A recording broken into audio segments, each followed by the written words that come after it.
Bonjour à tous, Rambam Ilchot Shofar, Perek Shin, deuxième chapitre.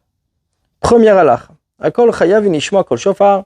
Tout le monde a l'obligation d'écouter le shofar. Kohanim, Levim, Israélim, Vegerim, les convertis, Vavadim Shucharim, les esclaves libérés, Aval Nashim, Vavadim Ktanim, les femmes et les serviteurs et les petits, Pturim, ils sont exemptés.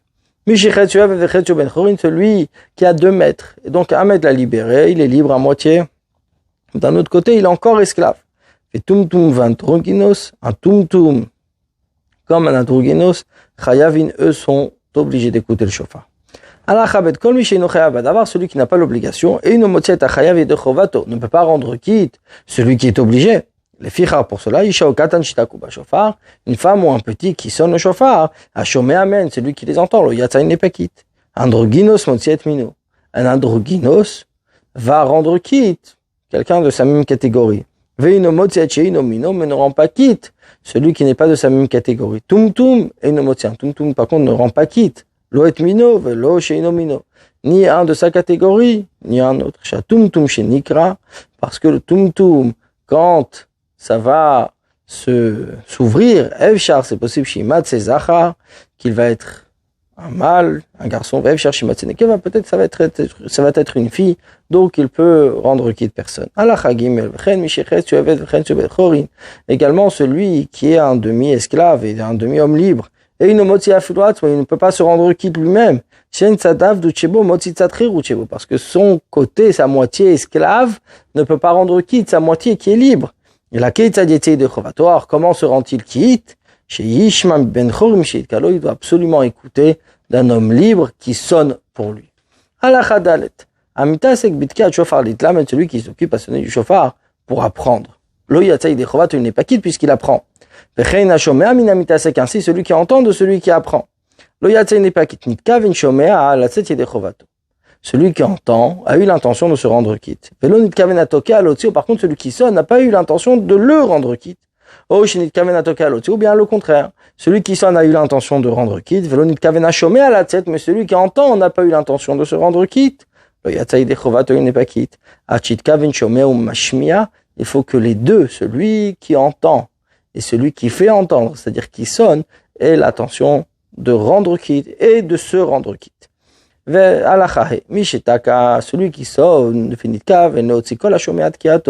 et l'intention de rendre quitte tout celui qui entendrait sa sonnerie. Entendu, celui qui devait entendre. Il a l'intention de se rendre quitte. Même si celui qui sonne n'a pas l'intention à cette personne-là précisément, chez Shamatkiato qui a écouté sa sonnerie. Et ne le connaît pas, ne sait pas qu'il entend écouter. Yatsa, il est quand même quitte. Sharinit Kaven, parce que l'intention était Lechol Mishishmain, tout celui qui l'entend. Et Fichar pour cela, Mishayamal Khbader, celui qui marchait, Yeshabetor Beito, ou était assis dans sa maison, Veshamad Ket Mishliach Tzibur. Et entend la sonnerie du Shliach Tzibur. Le Shliach Tzibur, c'est celui qui sonne pour la communauté. Donc, ne connaît pas forcément chaque membre de la communauté, ou chaque personne qui se trouve à ce moment-là, dans la synagogue. Et donc, il rend quitte tout le monde, sans penser à une personne particulière. Automatiquement, celui qui entend à ce moment-là, Yatsa, il est quitte. Il faut qu'il ait eu l'intention de se rendre quitte. Puisque le Shliach Tzibur, son intention est de rendre quitte toute l'assemblée de la mitzvah. Alachavav. Yom Tov shel Rosh Hashanah shechal liyot b'Shabbat. Le Yom Tov de Rosh Hashanah qui tombe Shabbat, ein tokin b'shofar b'chol makom. On ne sonne pas le shofar dans tout endroit. Afal pishat kam mishum shvut.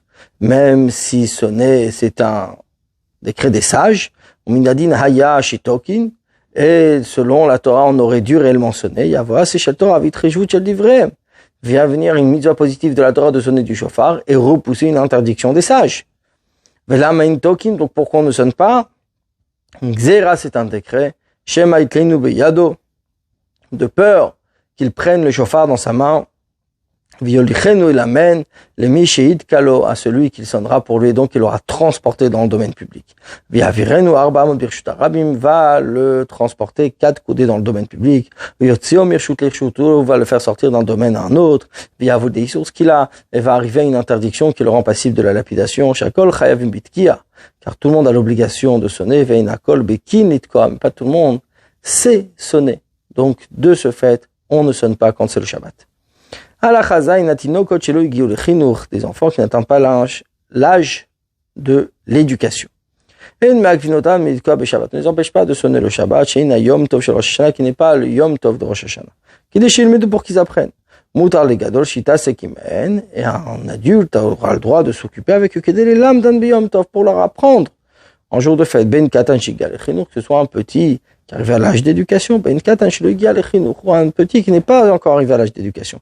Shad kaina surav, car l'interdiction de sonner, elle a mishum shvut, c'est un shvut, une interdiction des sages. Halakha suivante, halakha chet, kshegazru shelo litkua beshabbat, quand nos sages ont décrété de ne pas sonner le Shabbat, lo gazru la makom shed bobedin.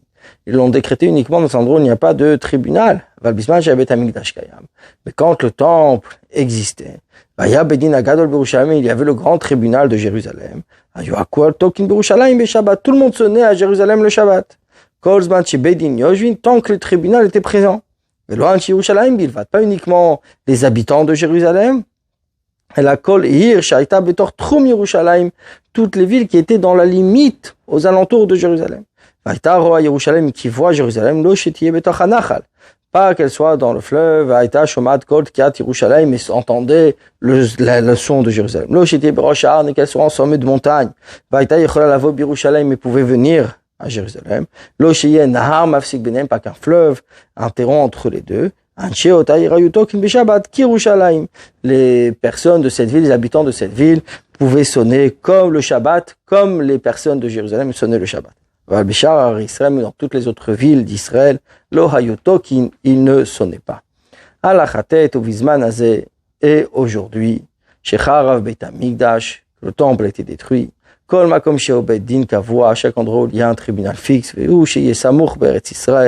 mais il faut qu'il ait reçu la smicha, c'est-à-dire qu'il soit dit, établi par le tribunal d'Eretz Israël.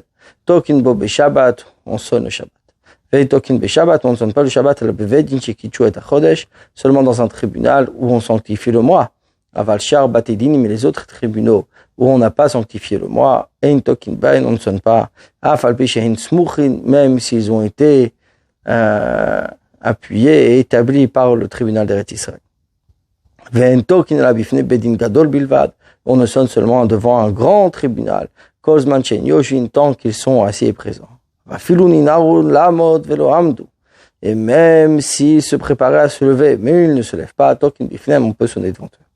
Mais en dehors du tribunal, on ne sonne pas.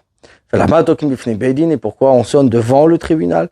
Puisque les personnes du tribunal sont minutieux.